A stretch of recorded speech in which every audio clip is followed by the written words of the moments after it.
Good morning guys, I am Sandeep Kumar Reddy from engineers competitive training academy. आज हम लोग physics के बारे में कुछ सवाल पूछेंगे, डिस्कस करेंगे। ऑलरेडी हमने पार्ट 1 डिस्कस किया है, आप जाके प्लेलिस्ट के अंदर चेक कर सकते हैं फिज़िक्स के। अब हम पार्ट 2 डिस्कस करेंगे। ऑलरेडी हमने 250 क्वेश्चन डिस्कस किया है पार्ट 2 में, अब 250 सवाल डिस्कस करेंगे। The maximum external force which a body withstands with in its elastic property, जिसको हम कहते हैं इलास्टिक लिमिट, उसके बाद वो टूट जाता है। Young's modulus is the proportion constant between stress and strain. आप जानते हैं जो भी यंग्स मॉड्यूलस है वो एक प्रोपोर्शन होता है किस किस के बीच में, ये स्ट्रेस और स्ट्रेन के बीच में आप देख सकते हैं। लीस्ट डेंसिटी लिक्विड क्या है, जैसे कि पेट्रोल है, हनी है, ये सब इनमें से अगर देखा जाए सबसे कम डेंसिटी जो कि पेट्रोल है, काफ़ी लेस वेट भी आपको देखने को मिलता है। अब बात आता है दोस्तों pressure exerted by the gaseous mixture of atmospheric pressure, जिसको हम कहते हैं जो भी प्रेशर एक्सर्ट होता है बाय द गैसियस मिक्सचर, उसको हम एटमॉस्फेरिक प्रेशर के नाम पे जाना जाता है। जो क्लाउड्स फ्लोट होते हैं एटमॉस्फेयर के अंदर because of their low density, जब डेंसिटी लो होगी इसका मतलब उसका जो मास भी अपने आप लो होगा। इसीलिए जो भी वाटर वेपर्स है वो वाटर वेपर्स की वजह से वो फ्लोट करता रहता है आसमान में। The property of the fluid to opposite relative motion between its layers, जिसको हम विस्कोसिटी कहते हैं। जो भी विस्कस लिक्विड्स हैं, हनी वगैरह, इनके अंदर विस्कोसिटी सबसे ज़्यादा देखने को मिलता है। एक ऐसा प्रॉपर्टी है अपोजिट रिलेटिव मोशन आपको देखने को मिलता है लेयर्स के बीच में। अगला अगर देखा जाए, the viscosity can be considered as an internal friction of the fluid in motion. जो विस्कोसिटी होता है वो इंटरनल फ्रिक्शन की वजह से आपको देखने को मिलता है। कैपिलैरिटी अलग है और विस्कोसिटी अलग है, और विस्कोसिटी ऑफ द गैस जो है बढ़ जाता है विद इंक्रीज इन टेम्परेचर। जब टेम्परेचर बढ़ते ही जो भी गैस का जो विस्कोसिटी है वो भी बढ़ने लगता है। और velocity at each point of a fluid is not constant in turbulent. We knew that जब भी टर्बुलेंट होता है उसके अंदर velocity at each point of a fluid वो कांस्टेंट देखने को नहीं मिलेगा। आप टर्बुलेंट का आप देख सकते हैं इंटरनेट पे जाके, उसमें क्या आपको कॉन्सिक्वेंसेस देखने को मिलता है। रेनॉल्ड्स नंबर क्या है, ये है determines the value of critical velocity for a liquid. ये वो चीज़ को डिटरमाइन करने के लिए इस्तेमाल करते हैं रेनॉल्ड्स नंबर को, जो कि क्रिटिकल वेलोसिटी जो भी लिक्विड का है उस वैल्यू को फाइंड आउट करने के लिए। पिटेट ट्यूब जो कि मेजर करते हैं rate of flow of the liquid को मेजर करने के लिए पिटेट ट्यूब का इस्तेमाल करते हैं। हम लोग जानते हैं जो कि केमिस्ट्री लैब के अंदर हम लोग पिटेट ट्यूब और बिरेट ट्यूब आपको देखने को मिलता है, अलग अलग इसका फंक्शन है। A car is moving with a uniform speed, however its momentum is changing, then the car में be on an elliptical path. जहाँ पे एलिप्टिकल पाथ देखने को मिलता है वहाँ पे यहाँ पे यूनिफॉर्म स्पीड रहेगा और मोमेंटम में कुछ चेंजेस रहेगा, जैसे कि एलिप्टिकल पाथ अपना सैटेलाइट्स आप कह सकते हैं। ओडोमीटर एक व्हीकल का वो इसीलिए इस्तेमाल करते हैं, डिस्टेंस मेजर करने के लिए हम लोग ओडोमीटर का व्हीकल्स के अंदर देखने को मिलता है। और स्पीडोमीटर जो कि आप जानते हैं स्पीड को मेजर करने के लिए, और साथ साथ आप उसका डिस्टेंस भी नाप सकते हो। और अनबैलेंस्ड फोर्सेस, उसका रिजल्ट जो है मोशन ऑफ द बॉडी आप देख सकते हो, जैसे टग ऑफ वार है, उस साइड 10 लोग रस्सी पकड़ के खींचते हैं, इस साइड 10 लोग पकड़ के खींचते हैं। इस अनबैलेंस्ड फोर्स का जो भी वर्क डन है वो ज़ीरो होता है। अगला देखिए दोस्तों, the window on an object doesn't depend upon the initial velocity of the object. So ये जो भी आप इनिशियल वेलोसिटी होता है ऑब्जेक्ट का, सो उस पर डिपेंडेंसी नहीं रहेगा। और the particle is moving freely, then its kinetic energy is always greater than zero, क्योंकि काइनेटिक एनर्जी में आपको v जो है कुछ ना कुछ रहेगा जिसकी वजह से वो ग्रेटर दैन ज़ीरो देखने को मिलता है। अगर वो रेस्ट पे हो जाता है देन उसका जो काइनेटिक एनर्जी है शून्य हो जाता है। जियोथर्मल एनर्जी क्या होता है? The energy that can harness heat stored below the earth surface are the oldest type of energy, जिसको हम कहते हैं जियोथर्मल एनर्जी। अगला देखिए, the work done for a perfect rolling motion. जब भी रोलिंग मोशन आपको देखने को मिलता है वहाँ पे जो वर्क डन है एकदम शून्य रहेगा। मोमेंट ऑफ इनर्शिया जो है एक किस्म का स्केलर क्वांटिटी है दोस्तों, और एक लॉ ऑफ इनर्शिया भी आप जानते हैं जो कि न्यूटन्स फर्स्ट लॉ इंडिकेट करता है। टार्क एक किस्म का वेक्टर क्वांटिटी है दोस्तों। अब बात आता है the point of application of the force with which the body is attracted towards the centre of the earth, जिसको हम कहते हैं सेंटर ऑफ ग्रेविटी। धरती के अंदर एक जगह देखने को मिलता है जहाँ पे सेंटर ऑफ ग्रेविटी देखने को मिलता है, और वो सेंटर ऑफ द अर्थ आपको देखने को मिलता है दोस्तों। The type of strain is there when spiral spring is stretched by a force, जिसको हम शेयर स्ट्रेन के नाम पे भी जाना जाते हैं। और यहाँ पे स्पाइरल स्प्रिंग देखने को मिलता है जब स्ट्रेच किया जाता है बाय अ फोर्स, उसको हम शेयर स्ट्रेन कहते हैं। Buoyant force on an object due to liquid act vertically upwards, ये आपको कैसे देखने को मिलता है? वर्टिकली अपवर्ड्स आपको देखने को मिलता है, जिसको हम बॉयंट फोर्स, और जो कि लॉ ऑफ आर्किमिडीज प्रिंसिपल जो है उसी पर आधारित है। अगला देखिए दोस्तों, शॉक अब्जॉर्बर जानते हैं, जितने भी शॉक अब्जॉर्बर है is usually made of steel से बना होता है। इसके अंदर हाई एलास्टिसिटी आपको देखने को मिलता है, और गाड़ियों में आपको फिट किया रहता है ताकि वो काफ़ी कंफर्ट मिल सके। A body is said to be deformed when the body suffers an external force. जो भी बॉडी है that is said to be deformed जब भी एक्सटर्नल फोर्स अप्लाई करते हैं, उसका शेप बदल जाता है। Young's modulus is the proportion constant between stress and strain. बहुत ही इंपॉर्टेंट यंग्स मॉड्यूलस एक ऐसा एक प्रोपोर्शन है जो कि स्ट्रेस और स्ट्रेन के बीच में आपको देख सकते हो। और नॉन फंडामेंटल यूनिट क्या है इनमें से आप मुझे कमेंट सेक्शन में बता सकते हैं। जो मॉड्यूलस ऑफ रिजिडिटी जो है एक ratio of shearing stress to shearing strain को हम लोग मॉड्यूलस ऑफ रिजिडिटी कह सकते हैं। और एग जो है डूब जाता है in soft water but float करता है सॉल्ट वाटर में, क्योंकि एग जो है absorb salt from the solution and expands. ये सॉल्ट वाटर को अब्जॉर्ब करके एक्सपैंड हो जाता है। The viscosity can be considered as an internal friction of the fluid in motion. बहुत ही इंपॉर्टेंट है, जो भी विस्कोसिटी है उसको हम internal friction of the fluid in the motion कह सकते हैं। अब बात आता है when a solid body falls under gravity through a liquid at constant velocity, then उसका जो वेलोसिटी रहेगा उसको हम लोग टर्मिनल वेलोसिटी कह सकते हैं। जो भी बॉडी है अंडर ग्रेविटी फॉल करता है उसको हम टर्मिनल वेलोसिटी के नाम पे जाना जाते हैं। अब जो भी सैटेलाइट्स है ऊपर से जब गिरता है उसी टर्मिनल वेलोसिटी के हिसाब से इतनी तेज़ी से गिरता है ताकि हम लोग उसको सीधा पानी में लैंड किया जाता है, और उसका एक अपोजिट पैराशूट भी उसके साथ देखने को मिलता है। अब बात आता है दोस्तों, the velocity at which point of a fluid is not constant, जिसको टर्बुलेंट फ्लो के नाम पे भी जाना जाता है।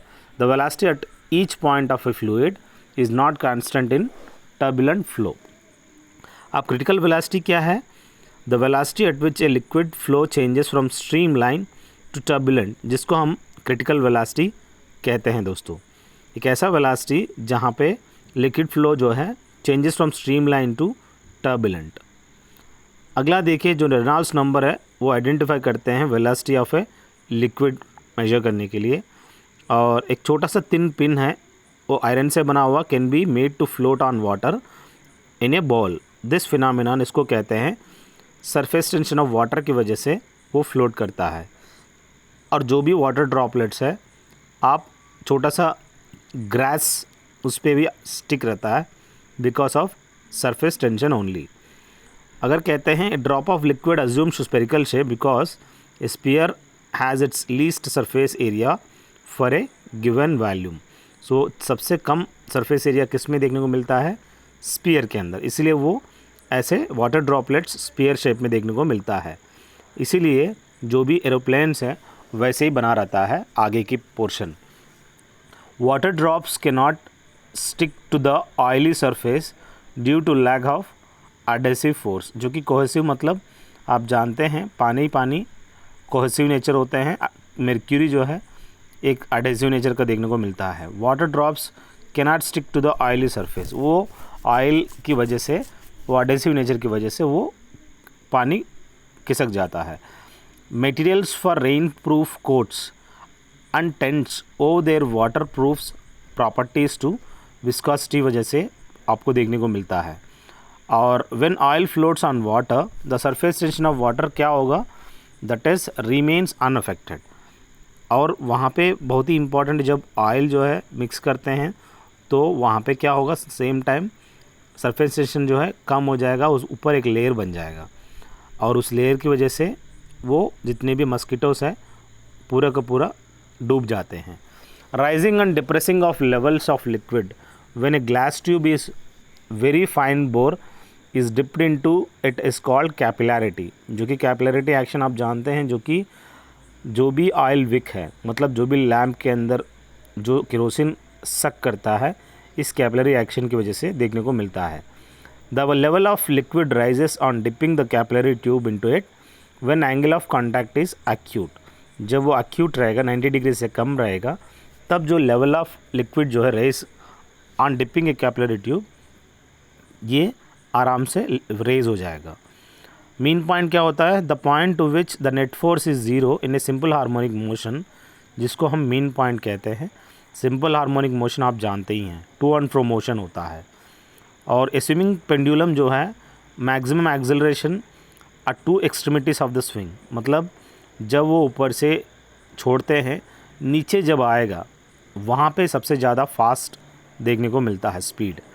The maximum displacement of the body executing simple harmonic motion at one side of the mean position, जिसको हम एम्पलीट्यूड के नाम पे जाना जाते हैं। टाइम पीरियड क्या होता है, the time taken in A complete repetition of A motion of an object executing period और ऑसिलेटरी मोशन, जिसको हम टाइम पीरियड कहते हैं।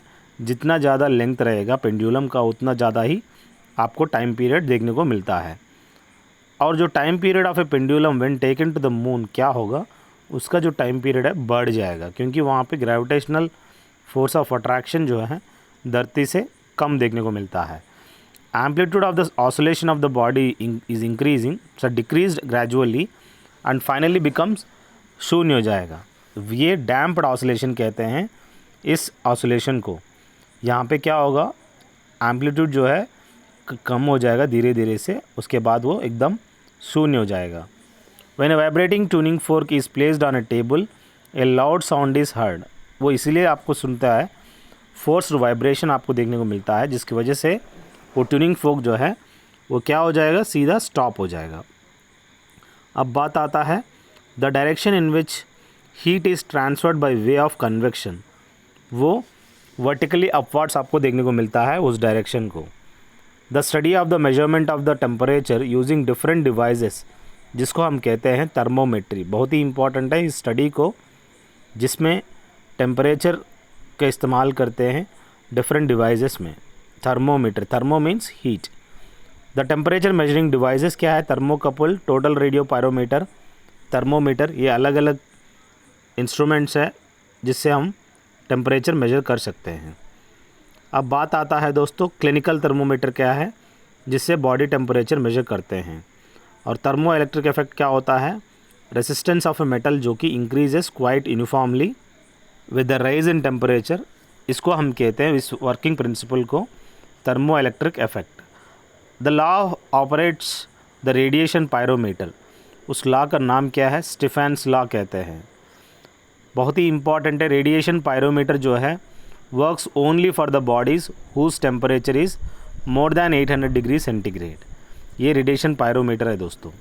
बैड कंडक्टर ऑफ हीट जो है एक गुड थर्मल इंसुलेटर भी कह सकते हैं।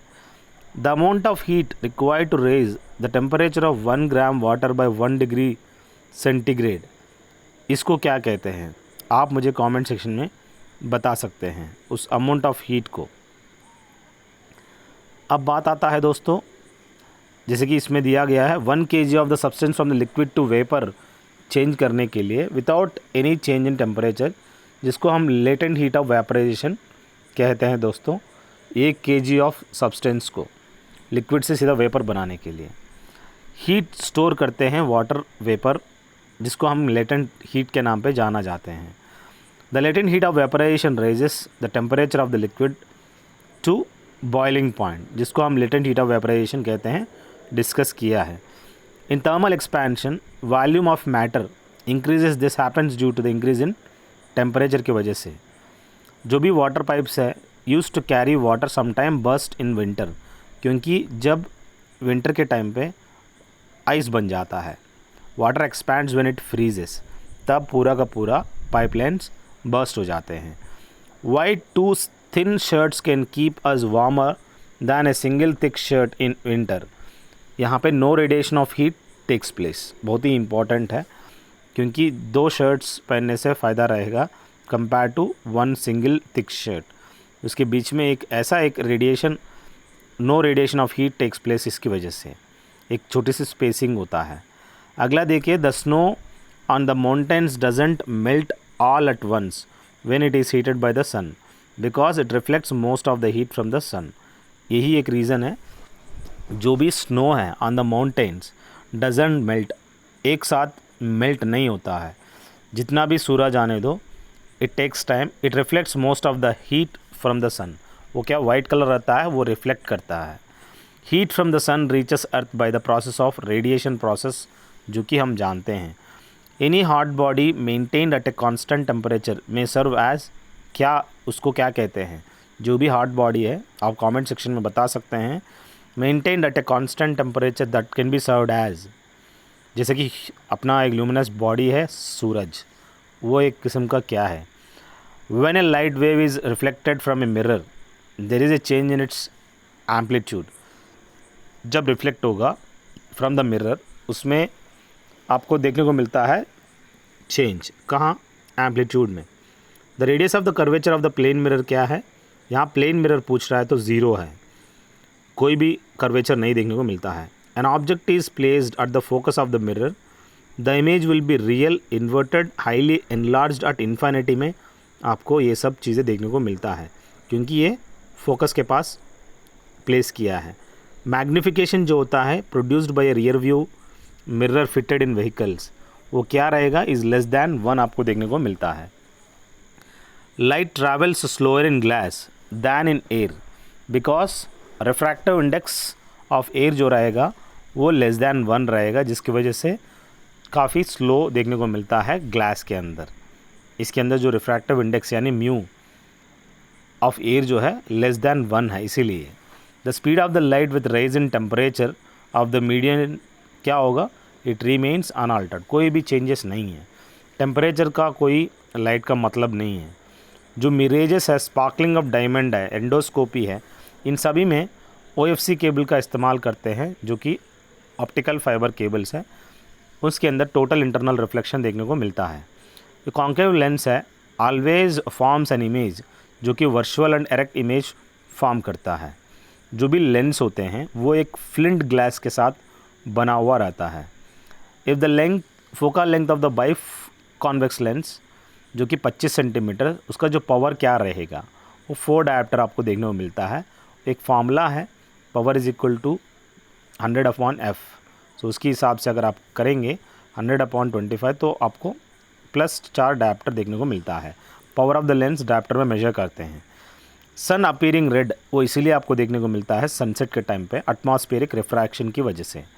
The sun is visible just before the sunrise, क्योंकि एटमॉस्फेरिक रिफ्रैक्शन और ट्विंकलिंग ऑफ स्टार्स भी यही एक रीज़न की वजह से आपको देखने को मिलता है। रेनबो जो है is seen after the rain because hanging molecules of water which act as a prism, एक प्रिज्म की तरह एक्ट करते हैं, तभी हम रेनबो देखने को मिलता है आफ्टर द रेन। फॉग एक ऐसा एग्जाम्पल है स्मोक, और जो कि स्मोक आप जानते हैं, स्मोक और फॉग इन दोनों का मिक्सचर होता है। ये फॉग जो है लिक्विड डिस्पर्स्ड इन गैस, बहुत ही इंपॉर्टेंट है। लिक्विड जो है गैस के अंदर आपको देखने को मिलता है, तभी वो फॉग है। The phenomenon of diffraction confirms the wave nature of the light. दोस्तों अब बात आता है 3D पिक्चर देखने को टाइम पे we need to wear glasses. वो जो पोलराइड ग्लासेस है, ये पोलराइड ग्लासेस है। इवन सन ग्लासेस भी हम लोग एक किस्म का पोलराइड ग्लासेस कह सकते हैं, तभी हम लोग देख पाते हैं। स्कैटरिंग क्या होता है? Throwing out of light rays in all directions by tiny particles like dust particle, जिसको हम स्कैटरिंग कहते हैं। दोस्तों यहाँ पे of light associated with the appearance of blue colour of the sky जो भी रहेगा वो भी एक स्कैटरिंग ऑफ पार्टिकल्स की वजह से। अब बात आता है सनराइज़ और सनसेट के टाइम पे सन लाल देखने को मिलता है क्योंकि reddish orange light is least scattered by the atmosphere. So जो भी रेडिश ऑरेंज रहेगा वो काफ़ी लीस्ट स्कैटर होता है in the atmosphere. At noon the sun appears white, all the colours of the white light are scattered away, जो कि नून afternoon में जो भी 100 बबल्स है अलग अलग कलर देखने को मिलता है। When illuminated with white light आप डालेंगे तो वो एक इंटरफियरेंस की वजह से आपको देखने को मिलता है। बहुत ही इंपॉर्टेंट है। Part of the I having largest refractive index जो कि कॉर्निया है दोस्तों, इसी को हम डोनेट करते हैं जब नेत्रदान करते हैं। The person suffering from astigmatism is not capable to look vertical और हॉरिजेंटल लाइंस, वो देख नहीं पाते हैं। जो भी इस अस्टिग्मैटिज्म से सफ़र कर रहे हैं उसको सिलेंड्रिकल लेंस की इस्तेमाल करना पड़ेगा। Blades of fast moving electric fan appear indistinctive due to the persistence of vision कहते हैं जिसको, जो कि फास्ट मूविंग इलेक्ट्रिक फ़ैन वो ऐसा आपको देखने को मिलता है, वो परसिस्टेंस ऑफ विजन कह सकते हैं, वो रिवर्स घूमता है। इस सिंपल माइक्रोस्कोप के अंदर ये शॉर्ट फोकस कॉन्वेक्स लेंस देखने को मिलता है। ये microscope used in pathological laboratories from magnified virtual and inverted image आपको देखने को मिलता है। जो मैग्नीफाइंग पावर है ऑफ एस्ट्रोनॉमिकल टेलीस्कोप उसको हम कम कर सकते हैं by decreasing the focal length of objective. अब देखिए दोस्तों, ग्लास रॉड बहुत ही इंपॉर्टेंट है जिसको हम रब किया जाता है with the silk state the charge acquired by each. जो कि ग्लास रॉड है वो पॉजिटिव है, सिल्क आपको नेगेटिव देखने को मिलता है। और a rod of ebonite is rubbed with fur state the charge acquired each. जो कि रॉड है नेगेटिव है, फर पॉजिटिव है। यहाँ पे जो भी रॉड रहेगा, यहाँ पे ऊपर वाले में देखिए ग्लास रॉड और सिल्क में ग्लास रॉड जो है पॉजिटिव है, यहाँ पे फर के साथ तो ग्लास रॉड नेगेटिव हो गया, फर पॉजिटिव ले लिया। ये थोड़ा सा आपको बहुत ही इंपॉर्टेंट है। वो मैग्नीट्यूड जो रेशियो रहेगा 1:1 रहेगा दोस्तों, और ये आप लोगों को याद रखना बहुत ही इंपॉर्टेंट है। This two questions are very important.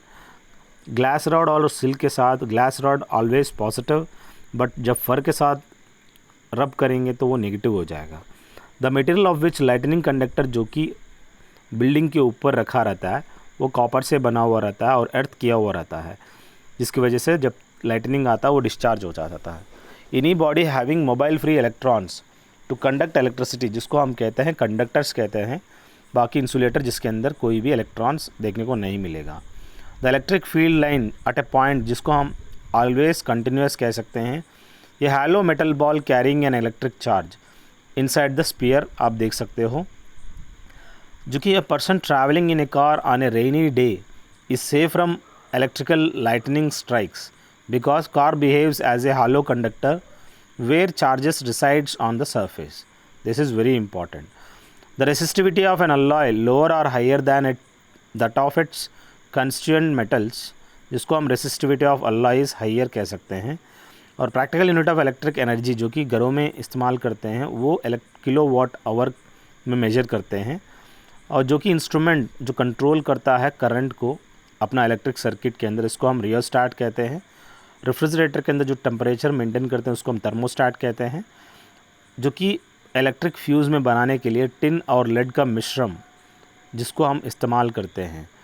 Conductance और कंडक्टिविटी का जो यूनिट है, कंडक्टेंस का सीमेन एंड कंडक्टिविटी का सीमेन पर मीटर है दोस्तों, ये बहुत ही इंपॉर्टेंट है। जो कि material for making standard resistors बनाने के लिए alloy like मैग्नीन, constraint and nichrome का इस्तेमाल करते हैं। जो कि निक्रोम के अंदर निकल एंड क्रोमियम का मिश्रण है। और आप इलेक्ट्रिक कॉइल में देख सकते हो जो कि हीट करने के लिए, पानी को गर्म करने के लिए इलेक्ट्रिक हीटर को। द टाइप ऑफ मटेरियल जो कि टेम्परेचर कोएफिशिएंट ऑफ रेसिस्टेंस जो कि ऑलवेज नेगेटिव रहेगा सेमीकंडक्टर्स और इंसुलेटर्स के अंदर आपको देखने को मिलता है। जो व्हीटस्टोन ब्रिज रहेगा ये एक प्रिंसिपल ऑफ मीटर ब्रिज भी कह सकते हैं, इसके ऊपर आधारित है वो, जो कि डिवाइस है measuring EMF electromotive force of the cell measure करने के लिए पोटेंशियोमीटर का इस्तेमाल करते हैं। अगर हम कह सकते हैं पोटेंशियल डिफरेंस को भी मेजर करते हैं इस वोल्टमीटर से। In liquid electric current is produced by ions. The total number of free charges passing through any cross section पर सेकंड, जिसको हम कहते हैं इलेक्ट्रिक करंट का डेफिनेशन है दोस्तों, बहुत ही इंपॉर्टेंट है। The substance which conducts current in the solid state, जिसको हम ग्राफाइट कह सकते हैं। सिल्वर जो है सबसे बेस्ट कंडक्टर ऑफ इलेक्ट्रिसिटी है दोस्तों, और घरों में हम लोग कॉपर का वायर इस्तेमाल करते हैं। The resistivity doesn't change if the shape of the resistor is change, उसमें कोई अंतर नहीं रहेगा, वो इंडिपेंडेंट रहेगा। Electrical resistivity of A given metallic wire depends on nature of the material पर निर्भर करता है, जो कि इलेक्ट्रिकल रेसिस्टिविटी। प्योर वाटर जो है बैड कंडक्टर है दोस्तों, इसके अंदर फीबली लॉस रहेगा एक दूसरे के बीच में। स्पेसिफिक कंडक्टिविटी जो है रेसिप्रोकल टू स्पेसिफिक रेसिस्टिविटी कह सकते हैं, क्योंकि कंडक्टिविटी का यूनिट मो है दोस्तों। Conductivity is equal to 1 resistance resistivity. Here जो electrode through which electric current enters inside the voltameter for electrolysis, जिसको हम कहते हैं एनोड कहते हैं दोस्तों। ऐसे ही हम लोग एनोड और कैथोड होते हैं अलग अलग, जो कि यहाँ पे electrode through which electric current enters inside the voltameter for electrolysis, जो कि किस इलेक्ट्रोड पे, जो कि एनोड के थ्रू। इलेक्ट्रोप्लेटिंग क्या होता है, एक थिन लेयर अप्लाई करना होता है on any metal is coated on another metallic body by the process of electrolysis, जिसको हम इलेक्ट्रोप्लेटिंग करते हैं, उसको चमका देते हैं। यूनिट ऑफ इलेक्ट्रिक पावर जिसको हम एक्सप्रेस करते हैं वोल्ट एम्पियर पे। अब बात आता है दोस्तों, the fuse in our domestic electric circuit melt हो जाता है when there is a high raise in current. जब फ्लक्चुएशन होता है तब मेल्ट हो जाता है, वो लो मेल्टिंग पॉइंट देखने को मिलता है। फ्यूज़ वायर जो है टिन और लेड का मिश्रण है दोस्तों। Circuit element is an active component, जिसको हम रेसिस्टर के नाम पे भी जाना जाते हैं। इन्वर्टर क्या है, एक ऐसा डिवाइस है जो कि डायरेक्ट करंट को अल्टरनेट करंट में बदलता है, और घरों में हम इस्तेमाल करते हैं। बैटरी के साथ कनेक्ट रहेगा, वो डायरेक्ट करंट को अल्टरनेट करंट बना देता है। घरों में हम अल्टरनेट करंट देखने को मिलता है। इलेक्ट्रिक पावर प्लांट जो है generator is use to generate electricity, और ट्रांसफार्मर जो कि वर्क करता है म्यूचुअल इंडक्शन के आधारित पर। अब बात आता है दोस्तों सॉफ्ट आयरन, एक ऐसा मटेरियल है जो कि ट्रांसफार्मर का कोर को बनाने के लिए इस्तेमाल करते हैं, और डोमेस्टिकली जो सप्लाई करते हैं करंट, जिसको हम लाइन कहते हैं, and the wire through which this current is pass, जिसको हम पास्ड आउट, जिसको हम न्यूट्रल के नाम पे जाना जाता है। जो कि डोमेस्टिकल यूज़ में 5 एम्प और 15 एम्प का सॉकेट हम घरों में देखने को मिलता है, और आप 50 एड्स में देखने को मिलता है 220 वोल्ट का सॉकेट देखने को मिलता है। रेगुलेटर जो एक्ट करता है like a voltage controller in the electric circuit. Rectifier AC to DC convert करने के लिए LED जो है लाइट एमिटिंग डायोड, जो कि कन्वर्ट करता है electrical energy into light energy में। अब केमिकल फार्मूला पूछा गया है मैग्नेट का, Fe3O4 है दोस्तों, और जो कि scientist who establish the connection between electricity और मैग्नेटिज्म के बीच में जो भी कनेक्शन दिया है, उस साइंटिस्ट क्रिस्टियन ऑयरस्टेड है दोस्तों, जिन्होंने बोला है कि इनके बीच में एक कनेक्शन है। The nature of the magnetic field जो कि associated with the strong current carrying conductor, जिसको हम concentric circles around the conductor कह सकते हैं दोस्तों। अब बात आता है name the 2 alloys used for making permanent magnets, जो कि nipermag and alnico, aluminium and nickel and cobalt, ये एल्निको होता है। ये 2 अलॉयज है परमानेंट मैग्नेट बनाने के लिए इस्तेमाल करते हैं। और frequency supply to our home जो होता है अल्टरनेट करंट होता है दोस्तों। Distribution circuits connected in house, जो कि पैरेलल डिस्ट्रीब्यूशन देखने को मिलता है। और इलेक्ट्रिक फ्यूज़ जो कि based on the heating effect of current के आधारित पर ये इलेक्ट्रिक फ्यूज़ काम करता है। The effect of electric current is an electric fuse based on heating effect of current पे आधारित काम करता है, और वो लो मेल्टिंग पॉइंट आपको फ्यूज़ देखने को मिलता है। बायोट सावर्ट लॉ क्या होता है, whenever an electric current passes through any conductor then a magnet field is produced around the conductor, जिसको हम कहते हैं बायट सावर्ट लॉ। बहुत ही इंपॉर्टेंट है। इलेक्ट्रोमैग्नेट्स जिसको हम टेम्पररी मैग्नेट्स भी कह सकते हैं। और if an insulated wire is wound around any cylindrical object, जिसको हम सोलेनॉइड कहते हैं, जो कि एक वायर वाउंड रहता है और उसके आसपास में आपको देखने को मिलता है मैग्नेटिज्म। और the soft iron is used as a core in a solenoid, then it is called electromagnet, जिसको हम इलेक्ट्रोमैग्नेट कहते हैं। ट्रांसफार्मर जो वर्क करता है वो alternate current only this works, और ये म्यूचुअल इंडक्शन के आधारित पर काम करता है। Device which converts electrical energy into mechanical energy, जो कि मोटर है दोस्तों। A device used in electric motor which reverses the direction of flow of current through a circuit, जिसको हम कहते हैं कम्यूटेटर। एक ऐसा डिवाइस है जो कि electric motor which reverses the direction of the flow of current through a circuit. अब बात आता है दोस्तों ट्रांसफार्मर, जो कि म्यूचुअल इंडक्शन पे काम करता है। A mineral which attracts it's iron pieces and found naturally, जिसको हम कहते हैं नेचुरल मैग्नेट है दोस्तों, जिसको इस्तेमाल करते हैं आयरन पीसेस को एक्सट्रैक्ट करने के लिए। अगला देखिए, मैग्नेटिज्म जो है एक कैरेक्टरिस्टिक है और magnetic characteristic of magnet to attract. और रिपल्शन टेस्ट जो होता है show test for the identification of magnet. अब आइसोटोन्स क्या हैं? The atoms of an element called which have the same number of neutron, जिसको हम आइसोटोन्स कहते हैं। और यहाँ पे the atoms of the element which have the same atomic number but different mass number, जिसको हम आइसोटोप्स कहते हैं। Radioactive substance have the unstable nuclear आपको देखने को मिलता है इस रेडियो एक्टिव सब्सटेंस के अंदर। Most harmful radioactive rays क्या है? गामा रेस है दोस्तों। Other name of thermonuclear reaction, हम लोग न्यूक्लियर फ्यूजन को हम लोग कहते हैं थर्मो न्यूक्लियर रिएक्शन। अब बात आता है दोस्तों, the nuclear forces holds proton together inside the nucleus के अंदर nuclear forces holds protons together, और इलेक्ट्रॉन्स वो रिवॉल्व करते रहते हैं। Most of the mass of the nucleus is due to the proton and neutron की वजह से। In most stable elements the number of protons and neutrons, जो कि इवन देखने को मिलता है, जितने प्रोटॉन्स है उतना ही न्यूट्रॉन्स देखने को मिलता है। मेजॉन्स क्या होता है? जो कि आप नॉर्मली कॉस्मिक रेस के अंदर देखने को मिलता है। The particles responsible for holding all nucleons together, जो भी पार्टिकल्स हैं वो सभी न्यूक्लियंस को पकड़ के रखते हैं टुगेदर, जिसको हम मेजॉन्स कहते हैं दोस्तों। और यही मेन रीज़न है उसको होल्ड करने का, नॉर्मली कॉस्मिक रेस के अंदर देखने को मिलता है। न्यूक्लियर फोर्स वो चीज़ है जो कि सबसे लीस्ट अट्रैक्टिव फोर्स है, ग्रेविटेशनल फोर्स है सबसे स्ट्रॉन्गेस्ट, जो कि न्यूक्लियर फोर्स है दोस्तों। The force responsible for binding proton and neutron into nuclear of atom, जिसको हम कहते हैं न्यूक्लियर फोर्स। रेडियो एक्टिविटी जो कि आप जानते हैं is due to unstable nucleus की वजह से आपको देखने को मिलता है। पहला artificial breakdown of atomic nucleus, जो कि 1919 में अचीव्ड बाय रुदरफोर्ड ने इस आर्टिफिशियल ब्रेकडाउन को उन्होंने बताया।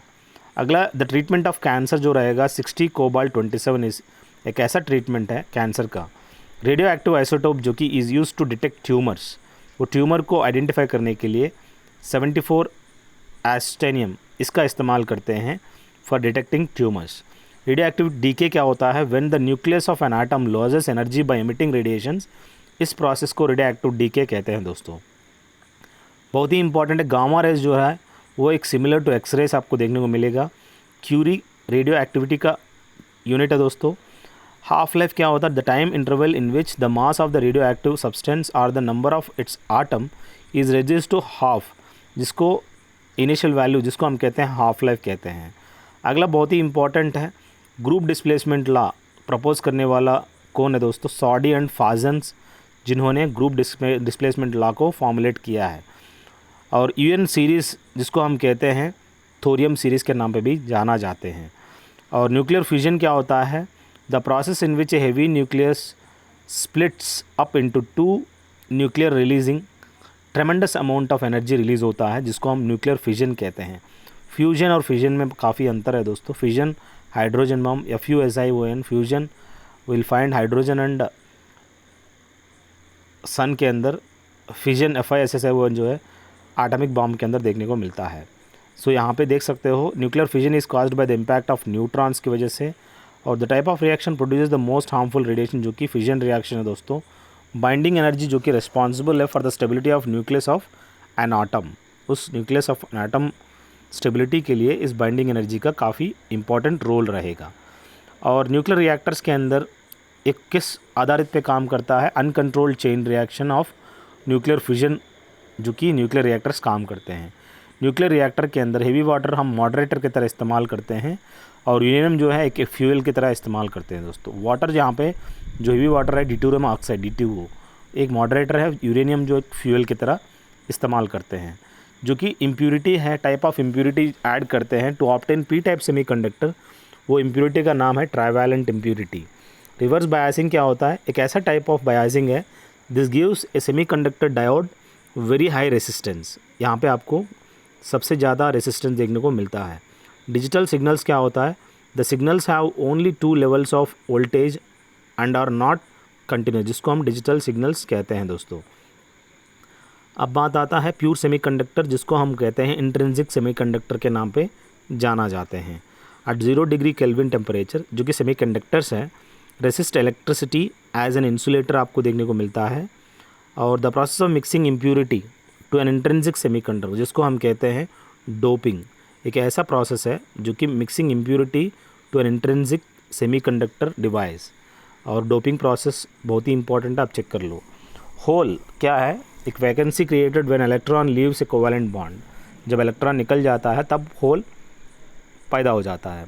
पोटेंशियल बैरियर, जो कि potential difference across the depletion layer of PN junction के बीच में जो कि पोटेंशियल डिफरेंस रहेगा, उसको हम पोटेंशियल बैरियर कहते हैं।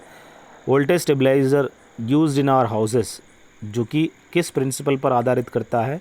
जो स्टेबलाइज़र है वो रिवर्स बायसिंग पे वो काम करता है। ज़ीना डायोड क्या है? एक रेगुलेटिंग इलेक्ट्रिक सप्लाई, उसको रेगुलेट करने के लिए ज़ीना डायोड का इस्तेमाल करते हैं। LED जो वर्क करेगा वो भी रिवर्स बायसिंग, साथ साथ स्टेबलाइज़र भी। Photo diode works on the principle of reverse biasing. यहाँ पे लाइट काफ़ी इम्पॉर्टेंट होता है टू एक्टिवेट दिस डायोड। अब बात आता है दोस्तों, सोलर जो सेल्स होते हैं वो स्पेस व्हीकल में इस्तेमाल करते हैं, क्योंकि वो PN जंक्शन से बना हुआ रहता है। वो सोलर सेल्स की वजह से वो मूवमेंट आपको देखने को मिलता है। The transistor can not be used as transformer. और जो CRO जो है is use to measure, voltage को मेजर करने के लिए इस्तेमाल करते हैं। रैडर आप जानते हैं एक ऐसा डिवाइस है जिसको use to detect and measure the position of distance of any object, जो कि रैडर का बहुत ही इंपॉर्टेंट रोल प्ले करता है। लेज़र, जो कि नियॉन लेज़र आप जानते हैं, all the atoms emit the light waves of same phase. ये नियॉन लेज़र का काफ़ी इंपॉर्टेंट रोल है दोस्तों, और एक सेम लाइट वेव्स एमिट करता है सेम फेज में, तभी काफ़ी दूर देखने को मिलता है। लेज़र यानी रेडार यानी radio detection and ranging, laser यानी light amplification by stimulated emission of radiation. एक और होता है मेज़र, एक advance and acute form of laser है दोस्तों, जो कि मेज़र है दोस्तों। अगला माइक्रोवेव का इस्तेमाल करते हैं इस मेज़र के अंदर। VOX क्या होता है? जो कि वॉइस ऑपरेट एक्सचेंज होता है। एक लेज़र जो है एक ऐसा डिवाइस है जो कि प्रोड्यूस करता है कोहेरेंट लाइट को। पाम का मतलब होता है स्टैंड्स पल्स एम्पलीट्यूड मॉड्यूलेशन होता है। और मॉडेम आप जानते हैं द डिवाइस जिसको which can represent digital data by analog signals and vice versa, जो कि डिजिटल डाटा रहेगा from analog signals. So modulator and demodulator कह सकते हैं। जो फ्रीक्वेंसी ऑफ TV सिग्नल्स रहेगा 80 मेगाहर्ट्ज़ से लेके 200 मेगाहर्ट्ज़ के बीच में देखने को मिलता है। और जो satellite which has revolutionised communication system in India, उस सैटेलाइट जो कि INSAT-1B है दोस्तों, काफ़ी रेवोल्यूशन लेके आया कम्युनिकेशन सिस्टम में। INSAT-1B very important. Name the type of radio wave propagation involve in the TV signals broadcast by tall antenna are intercepted directly by the receiver antenna, जिसको हम स्पेस वेव प्रोपगेशन कहते हैं। अब बात आता है दोस्तों टेलीफोनी, एक ऐसा example point two point communication है दोस्तों, हम लोग बात करने के लिए इस्तेमाल करते हैं। ट्रांसड्यूसर एक ऐसा डिवाइस है जिसको convert a voice signal into electric signal for transmission. जैसे हम लोग जो बात करते हैं उसको इलेक्ट्रिक सिग्नल में, जैसे कि माइक्रोफोन एक किस्म का ट्रांसड्यूसर कह सकते हो। स्पेस वेव प्रोपगेशन जो कि can be used for line of site, जो कि बहुत ही इंपॉर्टेंट है। स्पेस वेव प्रोपगेशन का इस्तेमाल करते हैं लाइन ऑफ साइट को मेजर करने के लिए। जो कि कम्युनिकेशन सैटेलाइट जो कि सैटेलाइट कम्युनिकेशन फ्रीक्वेंसी जो मेजर करते हैं वो 70 मेगाहर्ट्ज़ से अबोव देखने को मिलता है। जो phenomenon of sky wave propagation uses the principle of total internal reflection, जो कि OFC केबल के अंदर भी टोटल इंटरनल रिफ्लेक्शन देखने को मिलता है। एक ऐसा फिनोमिनन है स्काई वेव प्रोपगेशन में आपको देखने को मिलता है। The communication of very short range having no obstacle between source and determination can be performed by, जिसको हम इंफ्रारेड रेडिएशंस का इस्तेमाल करते हैं, काफ़ी शॉर्ट रेंज का इस्तेमाल करते हैं इसके अंदर। अब बात आता है waves required for long distance wireless communication के लिए हम लोग रेडियो वेव्स का इस्तेमाल करते हैं। और layer ionosphere of earth's atmosphere is used for sky wave propagation, जो कि वायरलेस कम्युनिकेशन में आप देखने को मिलता है आइनोस्फीयर में। जो माइक्रोवेव्स है वो हम कम्युनिकेशन में यूज़ करते हैं बाय आर्टिफिशियल सैटेलाइट। अब जो भी ऑडियो सिग्नल्स ऑफ टीवी है वो फ्रीक्वेंसी मॉड्यूलेशन आप देख सकते हो, जो कि satellite use for remote sensing. वो सैटेलाइट क्या है, पोलर सैटेलाइट कहते हैं दोस्तों, रिमोट सेंसिंग सैटेलाइट्स हैं। Satellites are use for communication, वो कुछ रेस्ट्रिक्टेड एरिया तक ही देख सकते हो। रिमोट सेंसिंग क्या होता है, एक ऐसा टेक्निक है collecting information about an object from A distance without making physical contact. Without making any kind of physical contact कोई भी इंफॉर्मेशन को कलेक्ट करना ऑब्जेक्ट फ्रॉम ए डिस्टेंस, काफ़ी दूर से। Galaxy is the largest group of stars bounded by gravitational force आपको देखने को मिलेगा गैलेक्सी के बीच में। रेड जायंट क्या होता है, when entire helium of white dwarf star is used up during fusion reaction then it will turn up into a red giant. वो ऐसा बन जाता है रेड जायंट की तरह। अगला देखिए, the mass of the star is 2 times the mass of the sun, how will it come to an end, जिसको हम न्यूट्रॉन स्टार कहते हैं दोस्तों। जोवियन प्लैनेट्स, जो कि आउटर प्लैनेट्स को हम लोग जोवियन प्लैनेट्स कहते हैं। और black hole absorbs all the radiation, absorb करता है। All the heavenly bodies revolving around the sun forms system called, जिसको हम सोलार सिस्टम के नाम पे जाना जाते हैं, बहुत ही इंपॉर्टेंट है। All the heavenly bodies revolving around the sun forms a system known as solar system. So these are the few important questions. Part 1 और 2 डिस्कस हो गया। फिजिक्स प्लेलिस्ट के अंदर जाके पार्ट 1 देख सकते हैं। जितने भी क्वेश्चंस हैं, I hope they may be little bit difficult, but difficulty questions learning is also very good for your success. I hope whatever the videos I'm uploading, if you have any kind of suggestions you want to give, you can directly comment me in the section. Thank you guys. If you have any query, you can call me. Have a good day. Have a great life.